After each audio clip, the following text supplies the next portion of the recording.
Morning. Good morning. अरे वा साई, एकदम नियमित ड्युटी सुरू आहे तुझी. हो नंदिनी मॅडम मला रोज सकाळी फोन करून आठवण करून देतातच. बरं माझ्या लक्षात असतं तरी पण बरं का. त्या ऑफिसच्या डेस्कवर देखील देवाचा फोटो ठेवला असेल त्यांनी. नक्की. नंदिनीची खूप श्रद्धा आहे देव. तिचं आयुष्यात खूप चांगलं हो. काका माझ्या पण आयुष्यात सगळं छान छान होईल असं पण म्हणा ना. होणार तुझं पण चांगलं हो. Good morning. Good morning. Good morning Aditya madam. Good morning म्हणलं Aditya madam.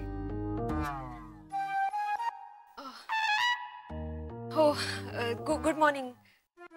I am so sorry, मी जरा घाईत आले ना त्यामुळे मी. Good morning. Good morning. अगं कसली काही वेळेत आली असतो. तुला काही फार उशीर नाही झाला. आदिती अगं जय नाही आला अजून. तिला कसं माहित असेल?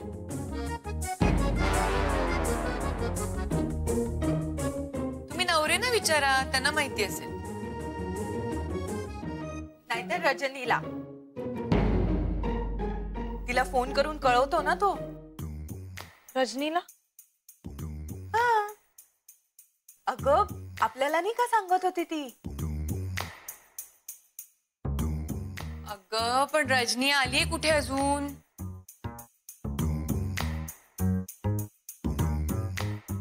मला सांगायला काय जातो? हा काय म्हणालीस? काही नाही. काय नाही कसं आता तर बोलूच काय. ऐकलं मी. अरे काय नाही का म्हणजे आम्ही काय कान फुटले का आमचे. एक मिनिट. अरे काय ऑफिस आहे का धर्मशाळा? कोणी कधी येतो कधी जातो. नवरे सकाळी स्वतःला कशाला त्रास करून घेताय उगाच? मी त्रास करून घेत नाहीये, मला त्रास देतायत इथली माणसं. ओ नवरे मी कधी त्रास दिला तुम्हाला? मी वेळेत येतो वेळेत घरी जातो. 6:40 अंबरनाथ लोकल चुकली नाही कधी माझी अजून. कदम मी तुमच्याबद्दल बोलत नाहीये. मग रजनी मॅडमचा आत्ताच फोन आला होता. त्यांना आज यायला जमणार नाही म्हणून. आधी फोन करता येत नव्हता. छान. जय सरांची केबिन सुद्धा बंद आहे. म्हणजे अजून ते सुद्धा आलेले नाहीयेत. तुम्हाला निरोप नाही का दिला त्याने? नाही. फोन करायला हवा होता ना.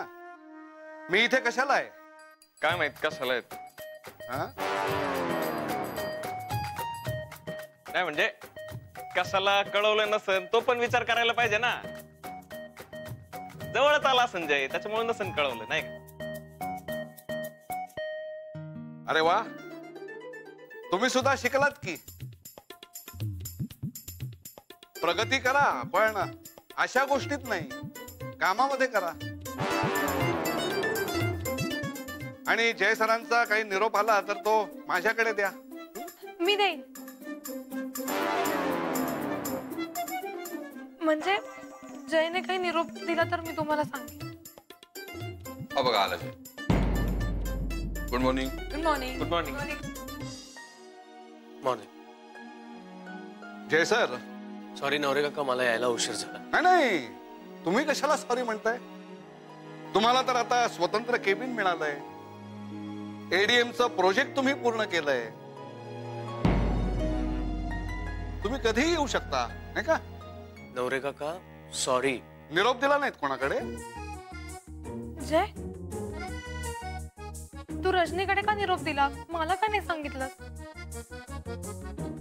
उगाच निरोप न मिळाल्यामुळे तुला प्रॉब्लेम नको व्हायला. मला सांगत जा. सांगशील ना? हे जुई, काय चाललंय तुझं? मी काही कोणाकडे निरोप दिला नाही, रजनीकडेही नाही. आणि नवरे काका, मला जो काही थोडा उशीर झालाय त्यासाठी तुम्हाला हाफ डे लावावा असं वाटत असेल तर तुम्ही लावा.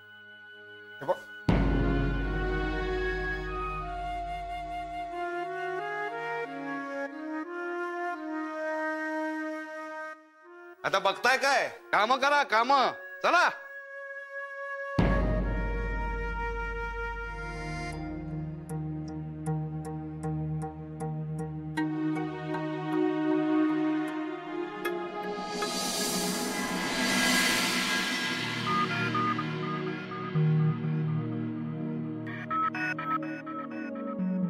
जुई काय झालं?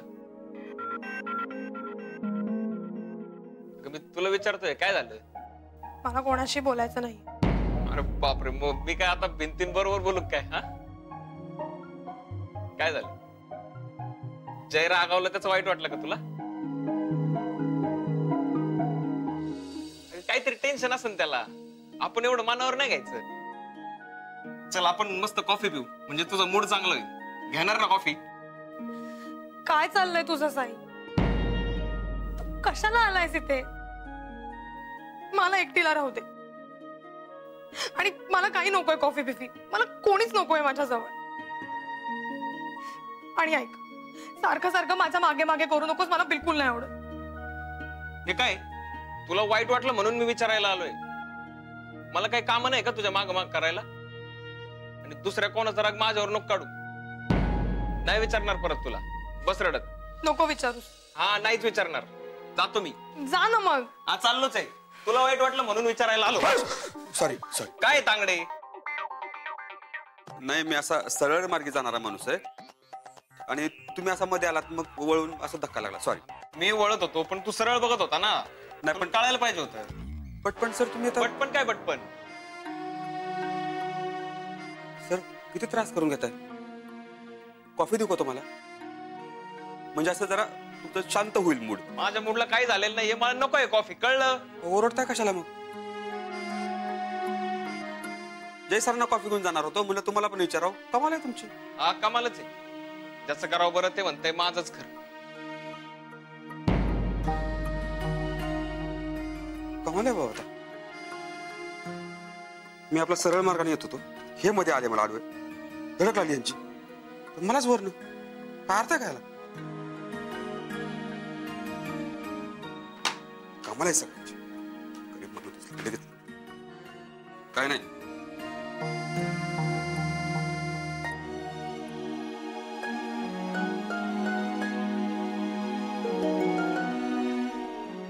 जुई, काय झालं? आधी तू बघितलंस ना जय माझ्यावर कसा चिडला. अगं जुई, अगं माणसाची चिडचिड होते कधीतरी, पण हे बघ, जयरामच्या मनात काहीच नसेल. त्यांचा सगळा राग तुझ्यावर निघाला एवढंच. पण तू सुद्धा तुझा सगळा राग साईवर काढला, हो ना? त्याचा मूड खराब झाला बघ. जुई हे बघ, आत्ता शांत हो. मनातून सगळं काढून टाक. आदिती पण प्लीज शांत हो.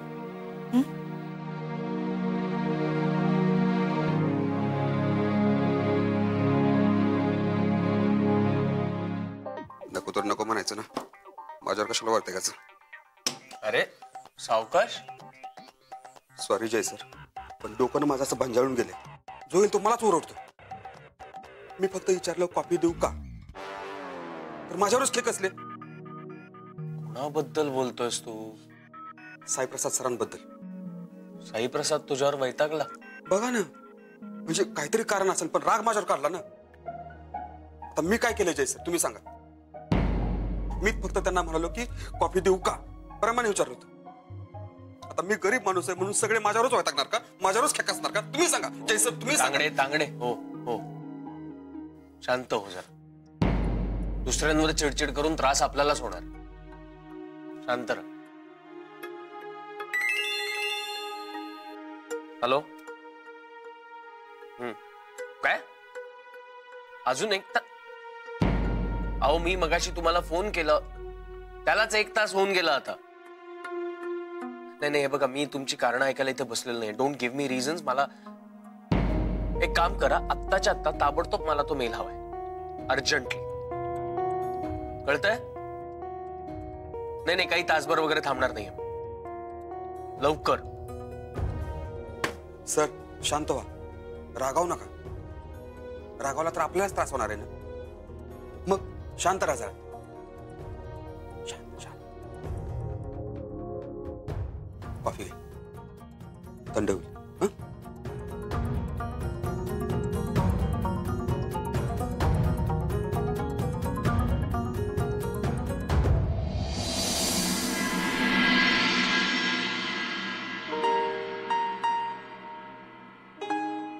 जय, काय झालं?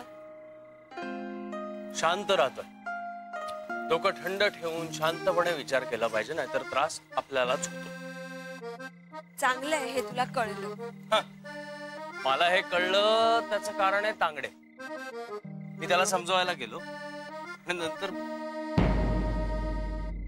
लोका सांगे ब्रह्मज्ञान, स्वतः कोरडे पाषाण. काहीतरीच काय जय. बरं, तू का चिडला होता त्याचं कारण कळलं का तुला? हा, साई प्रसाद त्याच्यावर वैतागला, चिडला म्हणून हा चिडला. आणि जुई साई प्रसाद वर चिडली म्हणून तो चिडला. जुई ती का चिडली साई प्रसाद? मिस्टर जयराम, सकाळी तुम्ही आल्या आल्या तिच्यावर चिडलात ना. हा, ते अरे ती सकाळी माझ्याच डोक्यात काय चाललंय मला कळत नव्हतं. एकतर दादानी ती बातमी दिली, त्यामुळे काकांना कसं सांगायचं याचा विचार करतो. बरं, अण्णांना नेमका काय त्रास होतोय हेही डोक्यात चालू होतं. सगळ्या मनस्तापात मग मला कंट्रोल नाही झाला आणि मग मी बोलून बसलो. आणि त्यात तो बाईकवाला. या सगळ्याचा परिणाम होता तुझं जुईवर चिड. जय, रागवल्याने कुठल्याही गोष्टीचं सोल्युशन नाही मिळत. आणि आपला मूड हा आपल्याच हातात असतो. त्यामुळे आपला मूड हा आपण सांभाळायला हवा. आणि आपल्या मूडचा रिमोट दुसऱ्या कोणाच्या तरी हाती देता कामा नये ना. पण त्यांनी प्रॉब्लेम सॉल्व्ह होत नाही. पण जय, रागवून चिडूनही प्रॉब्लेम सॉल्व्ह होत नाही ना. डोकं शांत ठेवलं ना तरच मार्ग सापडतो. आणि मी काकूंची फोनवर बोलले. काकूंची बोललीस? हो. म्हणजे तू त्यांना सांगितलंस अण्णा आणि वहिनी आपल्याकडे? हो जय. पण मग आता काकू काकांना सांगणार आणि काका त्यांच्यावर चिडणार. नाही, असं काही होणार. काकू म्हणाल्या की काका कदाचित नकार देतील, पण मग अण्णा येणार आहेत ना, त्यामुळे त्याचा आनंद जास्त असेल. आणि अण्णा येणार आहेत म्हटल्यावर काका कुठल्याही गोष्टीला परवानगी देतील. हा, करेक्ट आहे तुझं. मला का नाही सुचलं? कारण तुम्ही थंड डोक्याने विचार केलाच नाही ना. म्हणून जे प्रॉब्लेम्स हे सॉल्व्ह होण्यासाठीच असतात. फक्त थोडा वेळ शांत बसून त्यांना वेळ द्यावा लागतो, एवढंच. करेक्ट आहे तुझं. पण फक्त करेक्ट आहे असं बोलू नकोस. छान मस्त स्माइल दे मला आणि दिवसभराचा सगळा राग विसरून जा बघ.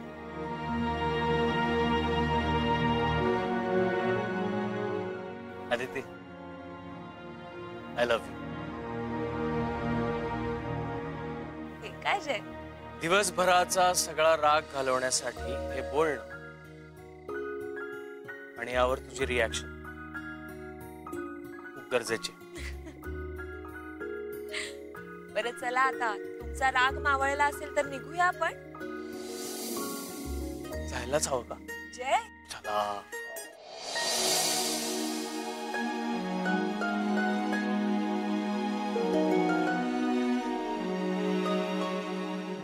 जय, थांबलास का? मला टेन्शन आलंय. काकूंनी काकांना सांगितलं असेल का? तू नक्की बोललीस का काकूंशी? हो जय, मी बोलले. हे बघ, तुला आता हिम्मत करून आज काकांशी बोलावंच लागणार आहे. आणि तू काहीही चुकीचं करत नाहीयेस. डोंट वरी. बरं चल आता लवकर, काका वाट बघत असतील आणि जर ते रागवले तर मूड खराब झाला म्हणून आपल्याला बोलता येणार नाही.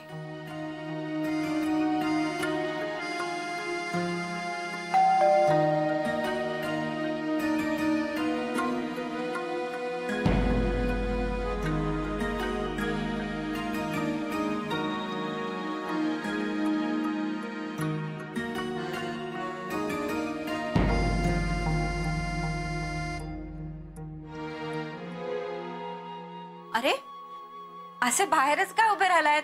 आत या ना.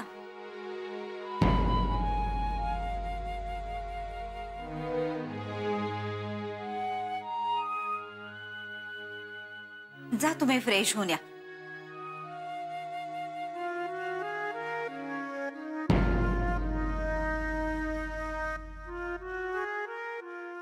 एक मिनिट.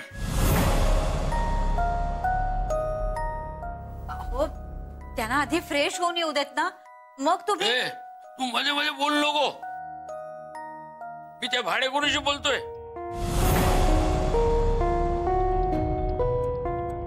काका सॉरी. नाही म्हणजे मला कळतंय तुमची चिडचिड होणं खूप स्वाभाविक आहे, कारण मी तुम्हाला सांगायला हवं होतं पण ते काकूंनी सांगितलं. पण तुम्ही प्लीज काकूंवर ओरडू नका. म्हणजे ऍक्च्युली असं झालंय की काका वहिनी कशी आहे तुम्हाला माहिती आहे. तिचा स्वभाव जरा विचित्र आहे, पण दादाचं आत्ता म्हणणं एवढंच आहे. तुम्ही आला तो गा.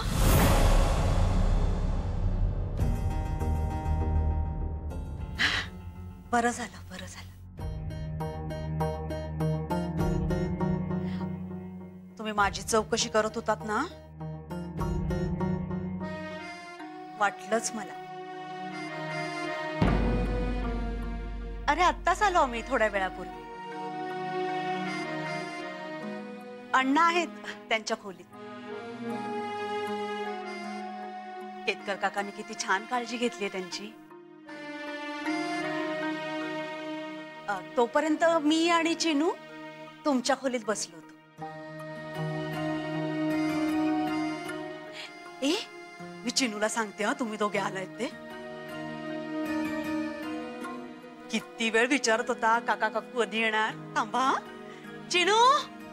अरे लवकर ये लवकर ये. ते बघ कोण आलंय. काका.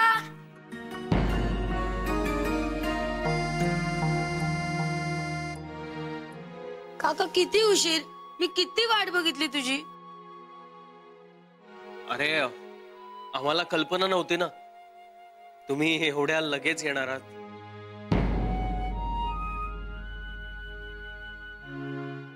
मी उद्यापासून काळजी घे.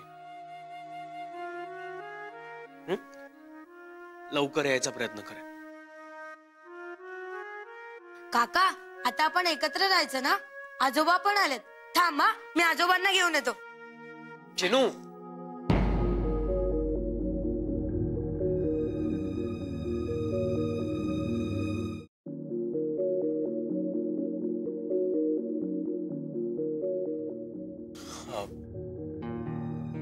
काका ऍक्च्युली सकाळी अभिदादा हेच सांगायला आला होता.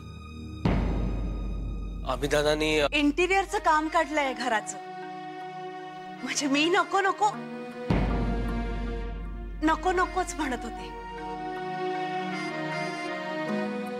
पण आता माझं ऐकायलाच तयार नाहीत ना ते. काय करणार.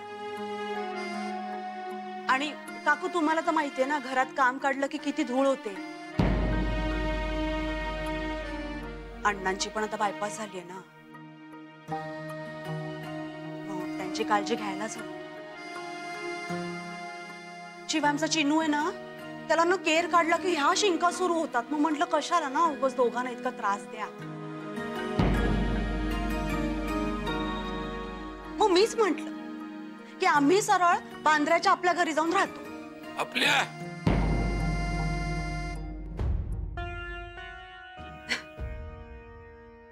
आता तुमचं घर ते आमचंच घर ना. म्हणजे तुम्ही काय परके आहात का. आता आपलीच माणसं आहात ना.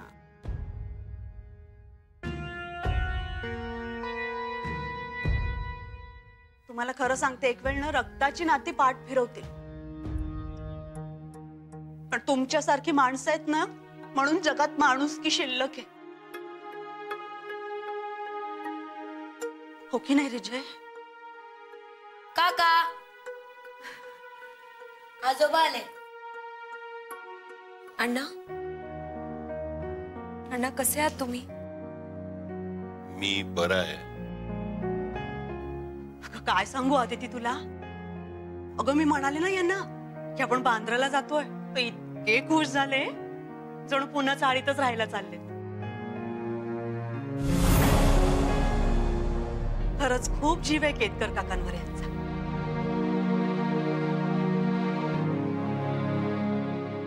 हो की नाही अण्णा?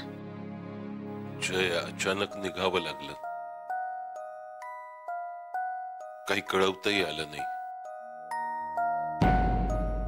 अभि म्हणाला तो तुझ्याशी बोललाय म्हणून.